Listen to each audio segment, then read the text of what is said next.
Good morning, everyone. Today I am delighted to introduce the two wonderful gentlemen we will be interviewing today. One of them is Mr. Atticus Finch, a lawyer from Macomb who is the defending lawyer of Tom Robinson. Atticus is also a single father of two children, Jean Louise and Jem Finch. Jem is the other gentleman I have the pleasure of interviewing today. Jem plays football and is well known as Atticus' son. He enjoys taking risks and adventuring. Ladies and gentlemen, Jem and Atticus Finch. Hey, Kevin. Hey. Hi there.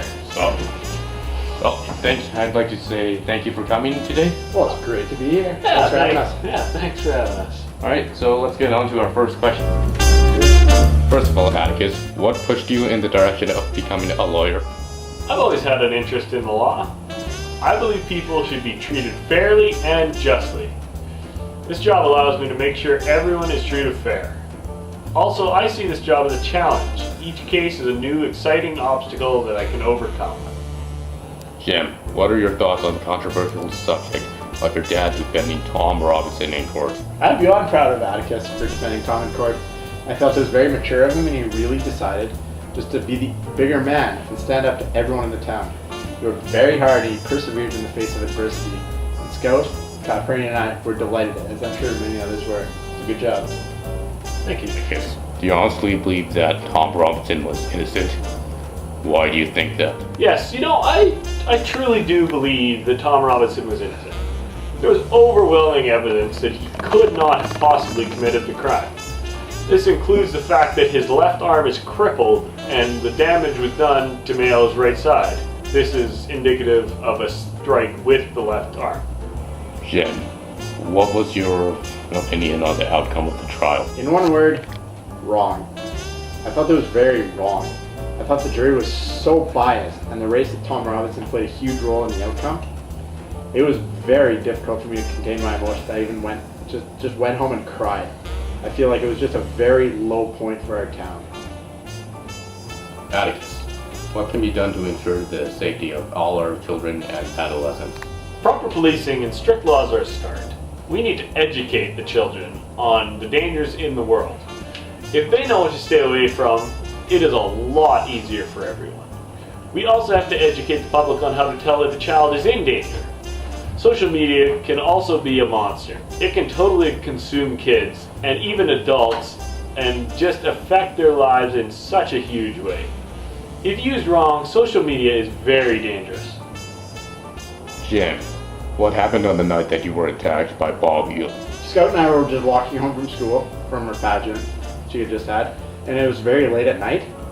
But the director told Scout that she ruined the play when she missed her entrance, and everyone began to laugh, like everyone in the crowd, and it just killed her. She was so disappointed. So she just made me wait with her until everyone had left. She didn't want to hear anyone talk about it. So she just waited. We just waited till everyone was gone. And then as we were walking home on the path late at night in the dark, we heard some rustling in the leaves and the branches, and it kind of frightened us. We just brushed it off, thinking that it was Cecil again. He scared us when we were on the way there. Cecil Jacobs, that is. As we were just about at the road where all the streetlights were, he began running after us, and we figured out then it wasn't Cecil. So I knew I had to defend Scout and I, because she was still wearing her costume. I told Scout to run, and then I dragged her back to the road, and then I got pulled back into the path. And really, that's just all I can remember.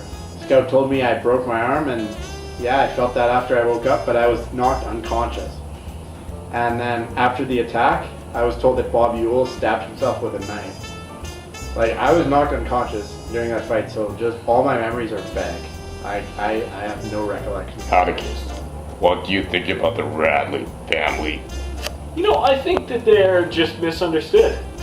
Sure, they may not act like you or me, but they have good hearts. I believe that they are just truly normal people.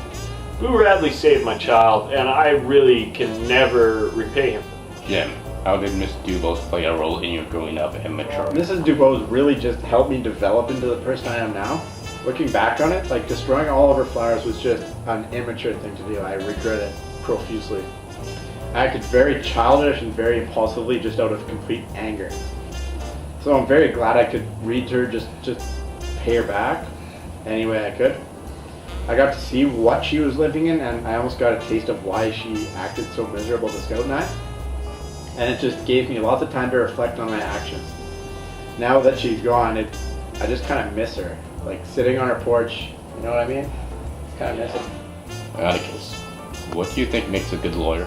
A good lawyer is one that does everything in his power to uphold the law of the land. They use facts, not opinion, to sway the jury, and they find all the evidence before making an argument. It isn't always about winning the case, it's about presenting the facts. Atticus, what do you want people to think of you after you die? I want people to think of me not only as a good lawyer, but also a good father. A good father not only to my children, but to all the students of the law, in all countries. Someone you can look up to and be proud of, or someone you can learn something from. Jem, what did you think about the church that Calpurnia took you to? It was a very different experience for me. I'd never seen anything like it before. It was just kind of sad to see, just watching how these people live and get treated compared to white people. You know, when you don't get treated badly, you don't think of what other people are going through because everything is all good with your life and in your family.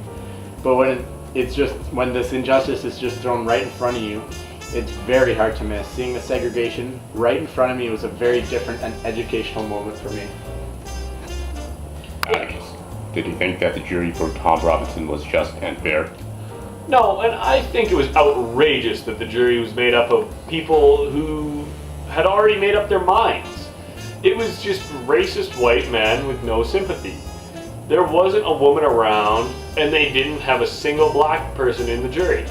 The amount of bias and racism in the jury and even in the courtroom made me sick. Jem, what do you think about your neighbors, the Radleys? Radleys are just very different people. Mr. Nathan would always come out, but Boo was just a different person. He always had that reputation of being a weird guy. But like, you can't really judge someone without actually knowing them. Nobody really knew Boo. So it was like a tough case because you had most people thinking he was crazy, but then you had the other people thinking he wasn't crazy, but then you really never saw him. You really never had a chance to defend himself. It was just all stories. Scout told me she actually met him, and I was shocked. I was disappointed that I was unconscious when Boo helped us get home, but Scout said he's a very nice man, so I'll have to go visit him myself someday and thank him. Atticus, what issues do you think children and youth face in the 21st century? Children and youth nowadays face many issues that they didn't when I was a child. They have to worry about social media. In my day, if you did something dumb, 10, maybe 20 people would hear about it, and they really didn't care. But now, there's thousands of people that hear about it, maybe even millions.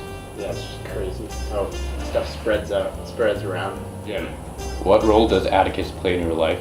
Atticus plays a huge role in my life. I wouldn't be even close to who I am today without him.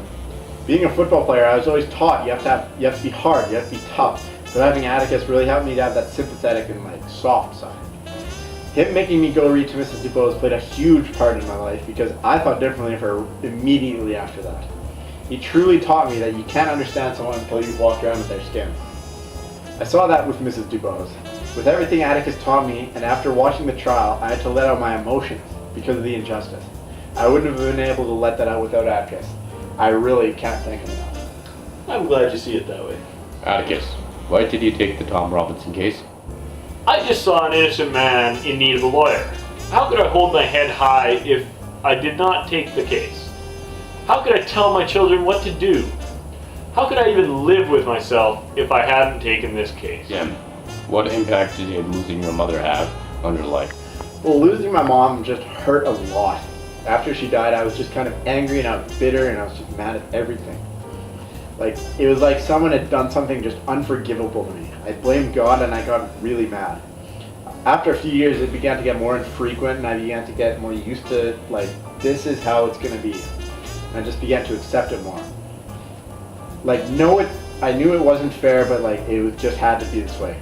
death is just a part of life, and there's no way around it. There's no way you can defend. There's no way you can get away from it. Atticus, what are the benefits of developing imagination and a sense of wonder? Imagination, it really gives children a healthy dose of creativity that they need. They learn how to think on the fly and how to think critically. That's what I use to teach you. Imagination is also a way for children to develop their brains while also being entertained. Wonder preserves their innocence also. It's just the possibilities are endless. Like there's so many games, there's so much you can do with just an imagination. Like you'll never be bored with an imagination. Exactly. Jem, what effect did Scout and Dill have on you growing up?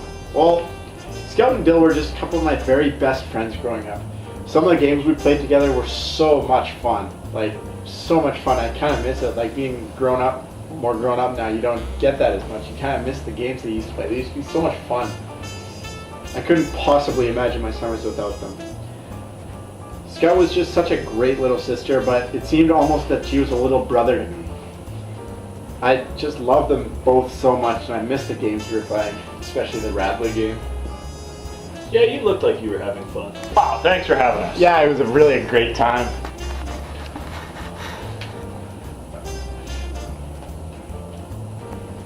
That's all the questions we have, folks. I'd like to thank Jem and Atticus for coming out today. I bid them a great day for them.